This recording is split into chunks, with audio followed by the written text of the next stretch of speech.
These are our top stories. 2017 Carnival will have a zero-tolerance approach. Prime Minister Marlin speaks of ties between St. Martin and Aruba during Chuchubi Foundation Awards ceremony. And the Minister of Education joins forces with St. Martin Lion and Leo Club. These stories and more as 30 Minutes with Government begins now.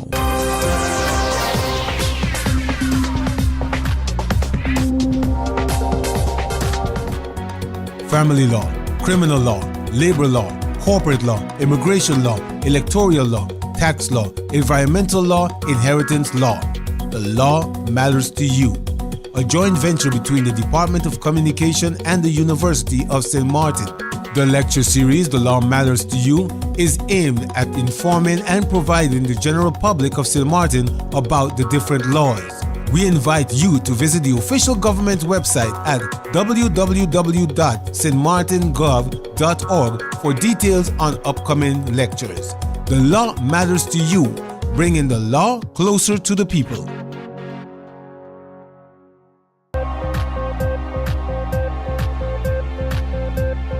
On Monday, the 13th of March, the Minister of Finance, the Honorable Richard Gibson Sr., met with the Minister of Finance from Curaçao, the Honorable Kenneth Hirsbetha, to discuss vital financial matters that affect both islands.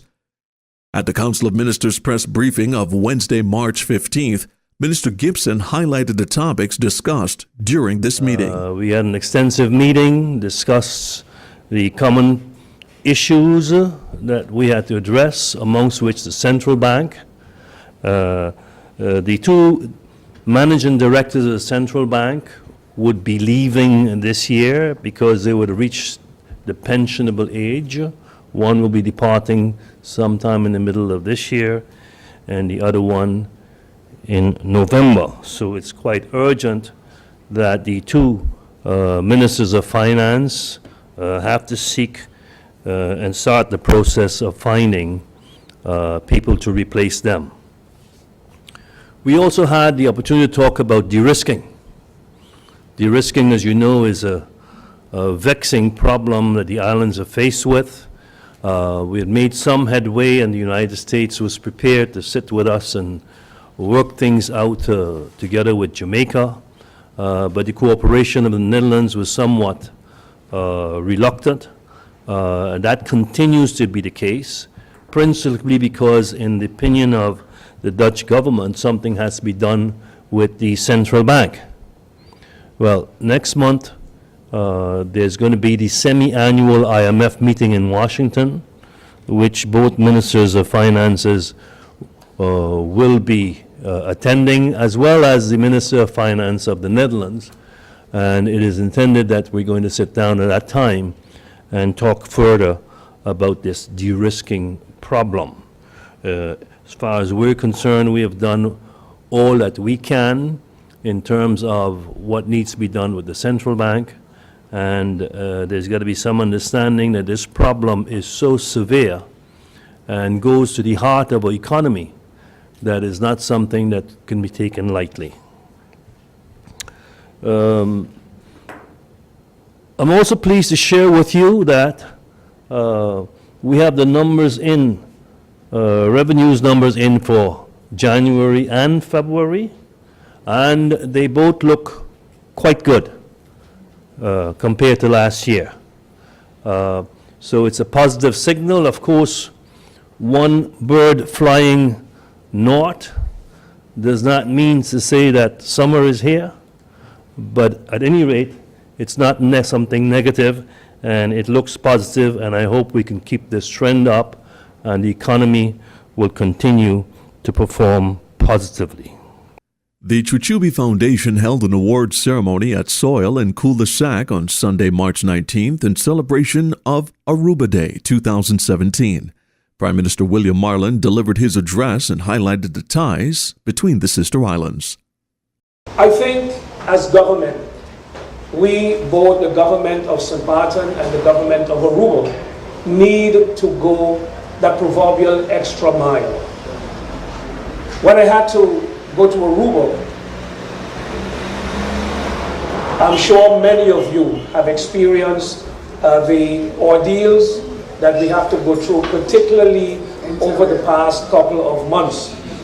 Some of us have remained stranded somewhere between here and elsewhere, but not in Aruba. Others have remained stranded in Aruba, and some of you may have said, thank God I'm home, but for others it was not a pleasant experience. We have to actually leave the Dutch Caribbean, travel most of the times to another country in order to get to Aruba, and while traveling back, the same has to happen. We believe that in this day and age, in 2017, both governments should collaborate and work together to ensure that when the people of St. Martin want to go to Aruba, we can go straight to Aruba, or when the people from Aruba want to come to St. Martin, that we can travel straight to St. Martin.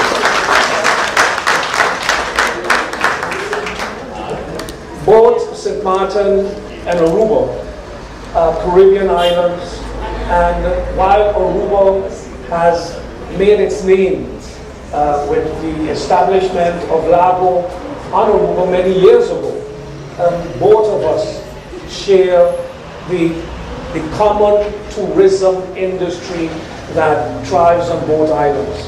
And rather than looking at each other as competitors, I believe that St. Martin and Aruba should work closer together in the development of our tourism product, by learning from each other, by making sure we don't make mistakes that the other one has made already, and ensure that we learn and incorporate good practices that the other one has experienced and has gone through already. These are issues, I think, that we as governments should pursue in the interest of the development of our countries. The Carnival season is here, and Minister of Culture, the Honorable Severia Jacobs, has delivered a Carnival 2017 address where she wishes citizens and visitors a happy Carnival 2017, encourages all to be safe, and reflect a behavior of respect of oneself and the laws of our society. As the Carnival season quickly approaches, with jump-ups, pageants, calypso eliminations, and parades ahead of the opening of the village, I would like to take this time to wish my fellow St. Martiners and visitors alike much fun and enjoyment as we enjoy the cultural celebrations that St. Martin Carnival has to offer. Do enjoy the local cuisine, music and revelry, and in everything you do. During this Carnival season, do it responsibly. I encourage you to not use this opportunity to deal with petty feuds or create scenes. Instead, in true St. Martin spirit, build relationships and support our artists as they get the opportunity to showcase their varied talents. Go out of your way to welcome our visitors and show them a good time in true St. Martin style. To the parents, keep your children close during jump-ups and parades, and ensure that they attend age-appropriate events. We are a community, and we need to come together and be the village that raises a child. As Minister of Youth, I believe we must make sure that our youth are not overexposed to nor engaged in the excesses associated with alcohol consumption and sexually suggestive conduct, which seems to be accepted as the norm. Many youth today do as they see rather than they are told. Therefore, we must lead by example and display behavior that we can all be proud of down the line for generations to come. As parents, we must also set limits for our children and enforce them. We cannot rely only on law enforcement to do so. Ensure that your children respect themselves firstly, and the laws put in place to protect them. They must also be taught to respect others, including those who are entrusted with the task of enforcing and upholding the laws for the safe and prosperous community. In this also, we as the adults must lead by examples. Do not encourage drinking and negative behavior in our youth. Make sure your children attend school regularly, and that during this time, keep up with school assignments and responsibilities as well. That, as parents, should be your and their first priority. To our youth, Enjoy the activities that have been specially organized for you. In due time, your time for adult activities will come. There is no rush. With adult activities come adult responsibilities. Do not give in to peer or adult pressure to drink or engage in other acts you know are inappropriate for your age, as any decision you make today can and will have serious consequences or negative effects on you for the rest of your life.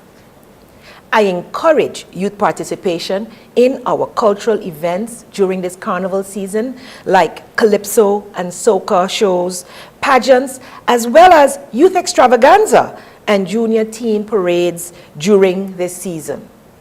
This is your time. These are your activities. This is fun that has been planned especially for you. We, the revelers, spectators, and carnival lovers of St. Martin, we are the ones who must determine what our greatest cultural festival should portray. We should celebrate St. Martin's culture, music, artistry, and creativity in a safe and fun way for the entire family to enjoy. This carnival season, I look forward to great entertainment, inspired creativity, enticing cuisine, and all-around togetherness and fun. I encourage all carnival lovers, spectators, and participants to be safe and enjoy the festivities responsibly. The Police Department of St. Martin has issued a press release on March 17th reminding the general public that the 2017 Carnival season will have a zero-tolerance approach, and like the past years, the updated transaction list will be in effect. 30 Minutes with Government spoke to Chief Inspector Ricardo Henson for the details. Cedric, in regard to the transaction list, the police department is taking this opportunity to remind the general public that the 2017 Carnival season will have a zero tolerance approach, and like the past years, a transaction list will be in effect. Now, when I say the transaction list, we are talking about little crimes that is being committed in connection with the carnival. Such articles are from the general police ordinance, and things like not following commands by a police officer, disturbing public order, fighting in public, removing, replacing, or taking down of a police barricade, throwing of bottles. From the weapon ordinance, no one is allowed to be in the possession of a weapon, not a firearm, or an object to be used as such. Articles from the Penal Code: resisting arrest, not adhering to an order by a police officer, insulting an officer on duty, verbal threat, ill treatment, destruction of property, public intoxication, serving alcohol to persons less than 18 years of age. And from the opium ordinance, which is our drug law, the possession of cocaine up to 3 grams is not allowed. Possession of cocaine more than 3 grams. Possession of marijuana 5 to 20 grams. Possessions of marijuana 20 grams but less than 30 grams, and possession of 6 to 10 ecstasy pills. All of these criminal acts we will be dealing with severely this year. All of the fines that you will have to be paid when any of these articles are when you are in violation of any of these articles. They have gone up, and we are coming down quite hard this year on these penalties. Chief Inspector at the St. Martin Police Department, Ricardo Henson. In news from the Ministry of Romy, the paving of Mildrum Road, also known as the Weymouth Hill Road, has begun.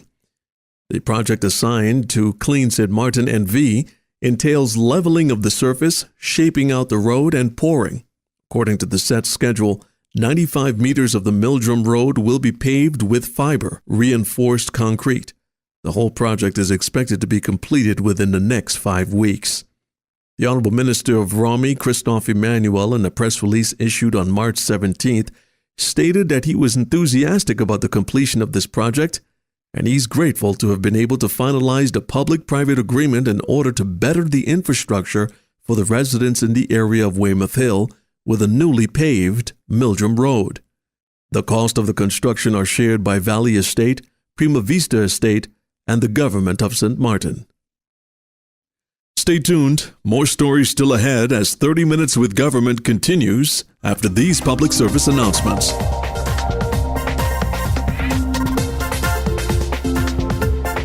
(2017) Public Holiday Schedule. Good Friday, Friday, April 14th. Easter Sunday, Sunday, April 16th. Easter Monday, Monday, April 17th. King's Day, Thursday, April 27th. Labor Day, Monday, May 1st. Carnival Day, Tuesday, May 2nd. Ascension Day, Thursday, May 25th. Whit Sunday, Sunday, June 4th. Emancipation Day, Saturday, July 1st. Constitution Day, Monday, October 9th. St. Martin's Day, Saturday, November 11th. Christmas Day, Monday, December 25th. Boxing Day, Tuesday, December 26th. And New Year's Day, Monday, January 1st, 2018. The 2017 public holiday schedule can also be viewed on the official website of the Government of St. Martin, www.stmartingov.org.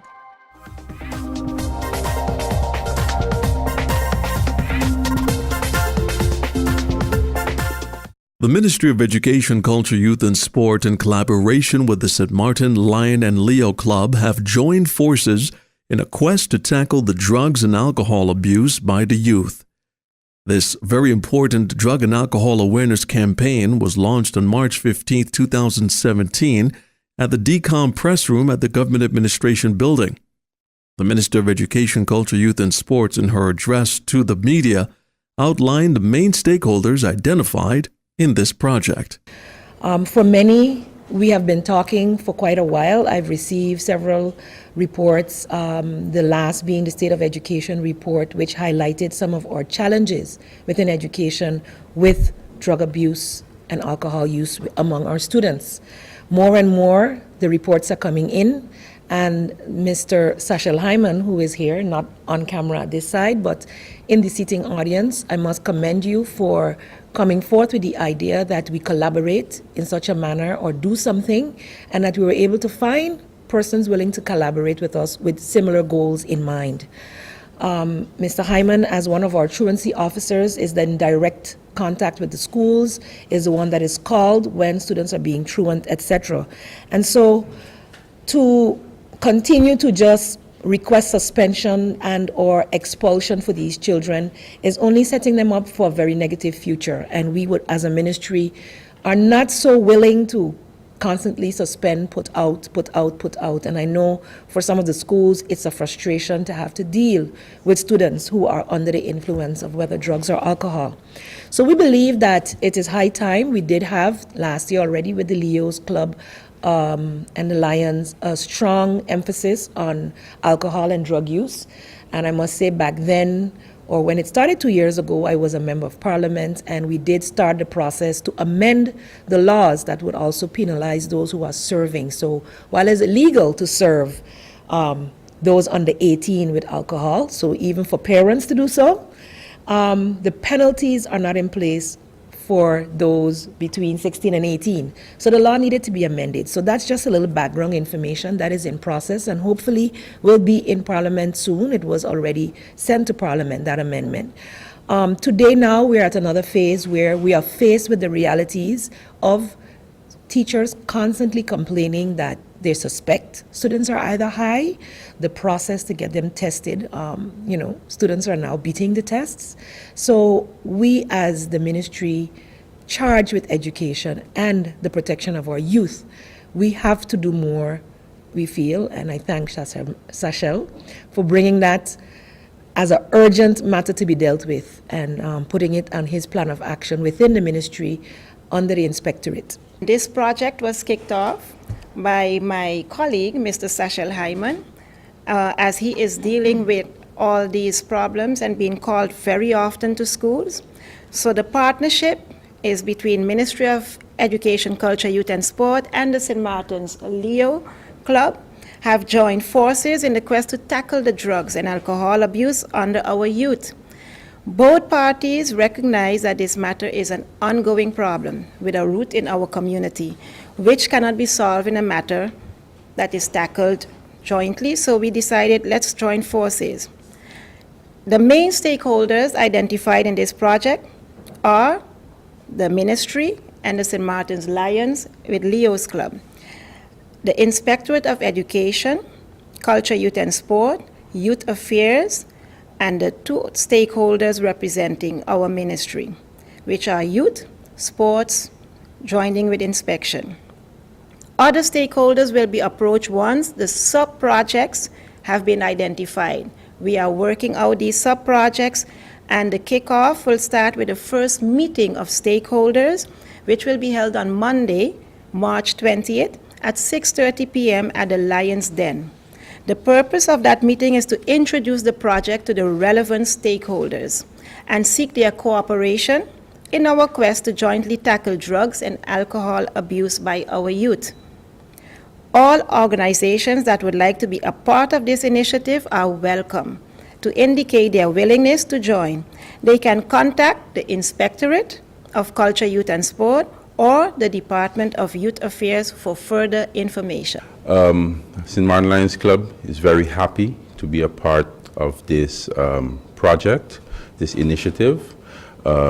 We, a few years ago, started, as the minister said, initiated the change from drinking age from 16 to 18, bringing the awareness of this. We've also done a number of campaigns in the Carnival village where we put up stickers in the various booths to really bring the awareness of underage drinking.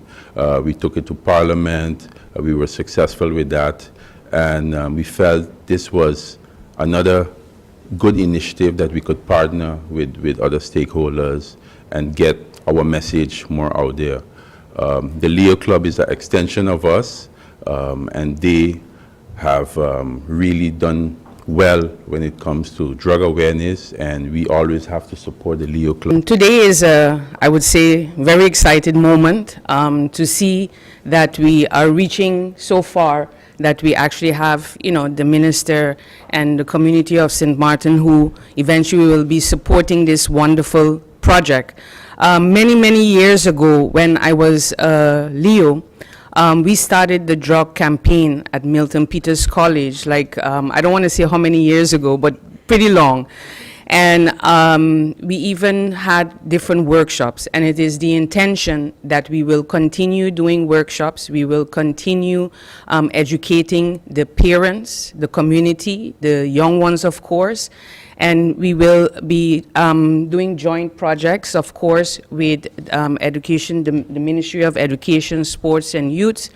So last year, when the new president, Leo Navin, we decided to do something different for 2016 and 2017, and we wanted to have a signature project. A signature project meaning that it is an ongoing project. It is not something that we start and then it stops. And we said, you know, let's bring back the drug awareness campaign back to St. Martin. And we started first with the slogans. The slogan, if I may, Minister, the best me is drug-free. The greatest me is alcohol-free. So we came up with the slogans. We are busy now with an artwork, a joint artwork. Hopefully that will be finished this week. And then we will continue doing different projects in the community and in the schools. So we really wanted to do something, especially when Inspectorate of Education called us and they said, guys, do you want to join? In less than a week, we put all of this together, and we can say happily, and I'm very excited that we can stand here today and say that we are all joining forces together. And on Monday, more stakeholders come on board, and then we can definitely tackle this major problem on the beautiful island of St. Martin. The School for Continuing Education and Lifelong Learning, Shell, from the University of St. Martin, has donated Doga classes for expansion of the More Movement for Elderly program. Under this expansion, the program will now have 4 monthly activities free of charge for persons 60 years and over. Participants can join the Doga class every first Wednesday of the month at University of St. Martin.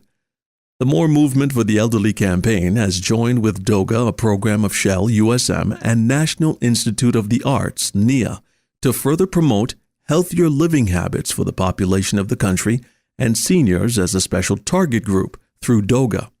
But the question is, what is Doga? For our answer, 30 Minutes with Government spoke to the co-directors of NIA, Clara Reyes and Arlene Hawley. So NIA, the National Institute of Art, was approached by the University of St. Martin to do a collaboration in their Shell program. And Arlene had an interview with Mr. Francio Guadalupe, and she proposed this idea of Doga. So you know what Doga is. So Doga is something that Miss Arlene herself invented, which is a combination of dance and yoga. And it was created primarily to be part of our in-school program, in the Catholic school program, when the Motions at the time was approached to offer a program that combined movement for kids. They were, I think, missing a physical education teacher at the time, and so there was a gap. There was a shortage. So then Arlene came about inventing this wonderful idea of making it fun for kids, combining dance and yoga, and then hence Doga was born. And I think she pitched the same idea to the university, and voila. It's that simple. Combining yoga, the principles of yoga, and the principle of dance movement to find a healthy way to move in the body, engaging the mind, the body, the spirit, the mindful action, and work with kids and adults now. Stretch out again. Always keep your breath connected. And bring your hands down. Now look down to your toes. First move your hand. See your toes. Different directions. Lift up your eyes. See the ceiling. Engage Circle your one eyes. way and the other. Drop your ear to the side. That brings us to the end of this edition of 30 Minutes with Government. Be sure to visit the Government of St. Martin Facebook page and give us a like. And for video on demand of this and all Department of Communication programming, be sure to visit the official government website, stmartingov.org. I'm Cedric Peterson on behalf of the Government of St. Martin and all of us here at the Department of Communication. Thanks for tuning in.